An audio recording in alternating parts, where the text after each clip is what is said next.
नमस्कार, welcome to मी homemaker. Ganpati विसर्जनच्या एक दिवस अगोदर आमच्या इथे सत्यनारायणाची पूजा घातली जाते। तर त्याकरताच प्रसाद करत आहे।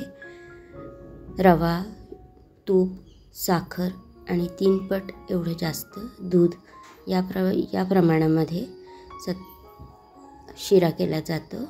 तर तुपावर मी हा जो रवा आहे तो छान भाजून घेतला आहे आणि व्यवस्थित भाजला गेल्यानंतर त्यात दूध टाकून घेत आहे। दूध टाकल्यानंतर यामध्ये हे शिजलं का यामध्ये साखर घालणार आहे आणि अगदी साध्या सिंपल पद्धतीने जसा प्रसादाचा शिरा केला जातो त्याच पद्धतीने मी हे करत आहे। आणि इथे माझे काका आज सगळा स्वयंपाक करणार आहे, कारण पूजेकरता मी बसत आहे आणि आमच्या घरातले माझे बहिणी वगैरे हे सगळे केदारनाथला गेले आहेत। तर म्हणून जो राहिलेला प्रसाद आहे तो माझे काका करत आहे आणि मी पूजेला बसले आहे। तर इथे त्यांनी साखर वगैरे टाकून घेतला आहे आणि थोडंसं सुकामेवा आता राहिला होता तो टाकून घेतला आहे। तर एकीकडे प्रसाद तयार होत आहे आणि आम्ही पूजेला बसलो आहोत। तर तुमच्याकडे पण गणपतीच्या वेळेला सत्यनारायणाची पूजा घातली जाते का? कमेंटमध्ये सांगा।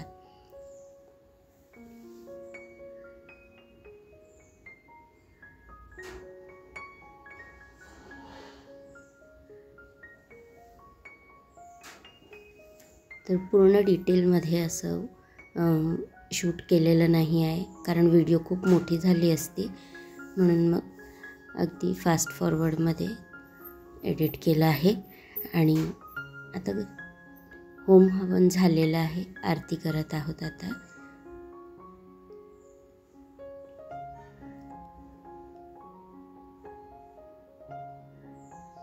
तर इथे माझे काका, काकू आणि आई आहे आणि आतल्या रूममध्ये तिथे माझे वडील बसले आहेत। सो पूजा आमची संपन्न झाली आहे आणि जेवढं काही शूट केलं होतं आमच्या ह्या शिवमने केलं आहे शूट। तर तो व्हिडिओमध्ये कुठेही आला नाही म्हणून त्याची छोटीशी क्लिप केली आहे। पूजा झाल्यानंतर आम्ही आमच्या विठ्ठल मंदिरामध्ये जात आहोत प्रसाद ठेवण्याकरता। तर हा माझा सासर आहे, म्हणजे खूप जुनं घर आहे हा आणि पडीत पण झालेला आहे जवळजवळ। आणि घराच्या बाजूलाच इथे विठ्ठल मंदिर आहे। तर विठ्ठल मंदिरसुद्धा खूप जुनं आहे, पण आता त्याला नवीन त्याचं बांधकाम केलं आहे। तर इथे माझे सासरचे माझ्या मिस्टरचे जे पणजोबा होते आणि त्यांचेही आजोबा हा मंदिर त्यांनी तयार केला होता आणि त्यानंतर त्याचं रेनोव्हेशन वगैरे करून असं आता हा नवीन केला आहे। तर खूप जुनं मंदिर आहे हा आणि आम्ही इथे प्रसाद ठेवण्यासाठी आलो आहोत। तर अगदी घराच्या जवळच बाजूलाच आहे हा विठ्ठल मंदिर आणि माझं माहेर पण अगदी जवळच आहे इथून।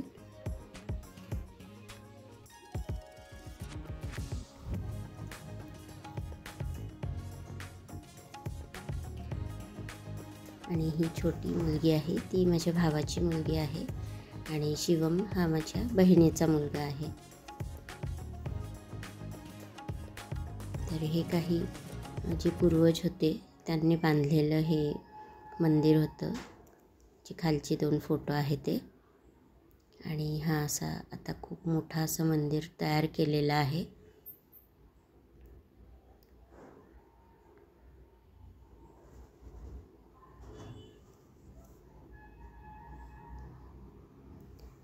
स्वयंपाक करायचा आता सुरू केला आहे। तर माझे काका इथे वांगे बटाट्याची भाजी करत आहे आणि आम्ही भुसावळला राहतो म्हणून आमच्या इथे जवळजवळ सगळ्याच सणांमध्ये वांग्या बटाट्याची भाजी ही केलीच जाते, कारण वांगे आमच्या इकडे भरपूर प्रमाणात मिळतात। तर वांगे बटाट्याची भाजी करतात आणि इथे तेलामध्ये जिरं मोहरी वगैरे घातलं आहे, कांदा आणि कुठल्याही प्रकारची पेस्ट केलेली नाही आहे. जेवढं काही ते टाकत आहेत ते सगळं चॉप करून टाकलेलं आहे. आणि सगळ्यांची पद्धत वेगवेगळी असते, तर त्यांचीसुद्धा आधी मसाला टाकून घेतला आहे सर्व. त्यात पाणी ॲड केलं आहे, गरम पाणी, आणि पाण्यावर थोडंसं शिजून देणार आहे. त्यानंतर ते त्यामध्ये वांगे आणि बटाटे चिरलेले ते टाकणार आहेत.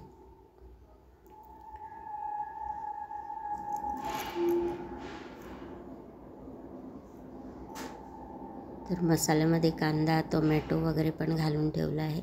आलं लसूण घातलेलं आहे आणि लाल तिखट, बाकीचे जे नॉर्मल आपले रोजचे मसाले असतात ते टाकले आहेत. तर मसाला पूर्ण शिजल्यानंतर वांगे बटाटे टाकून पूर्ण भाजी होऊ दिली आहे. आणि बाजूलाच तिथे डाळ पण झाली आहे, भातसुद्धा तयार केला आहे. आणि मी इथे कढी करत आहे आता. तर ताक घेतलं आहे आणि त्यात थोडंसं बेसन टाकून हिरव्या मिरचीची पेस्ट टाकून घेत आहे आणि हळद मीठ वगैरे. तर आजच्या जेवणामध्ये डाळ भात, पुरी, भजे, कढी आणि शिऱ्याचा प्रसाद आणि काही भजे वगैरे केले आहेत. सो अशा पद्धतीने आमच्या इथे आज हा सर्व स्वयंपाक केला गेला आहे.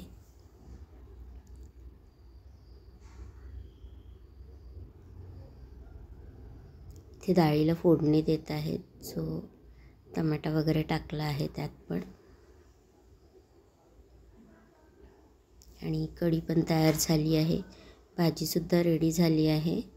त्यानंतर इथे बाजूलाच डाळ झाली आहे तयार आणि भात पण तयार झालेला आहे. मी आता हे बेसन भिजवून ठेवलं आहे, त्याची भजी आणि पुऱ्या करणार आहे. आणि गावामध्ये कितीही घर मॉडर्न केला तरी हा अशा पद्धतीचा रॅक असतोच सगळ्यांकडे. आणि बोरिंगचं पाणी असतो म्हणून मग फिल्टर लावावाच लागतो.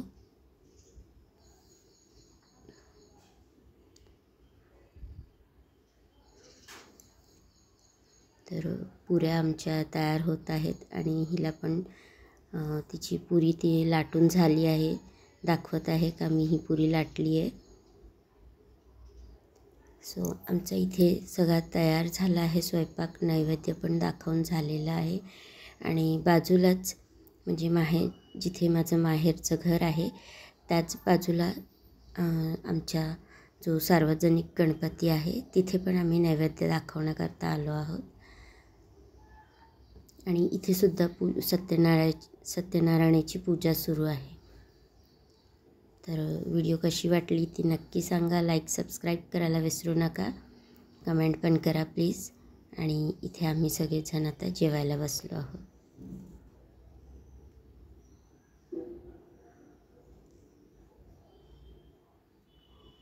भेटूयात पुढच्या व्लॉगमध्ये लवकरच. तोपर्यंत धन्यवाद.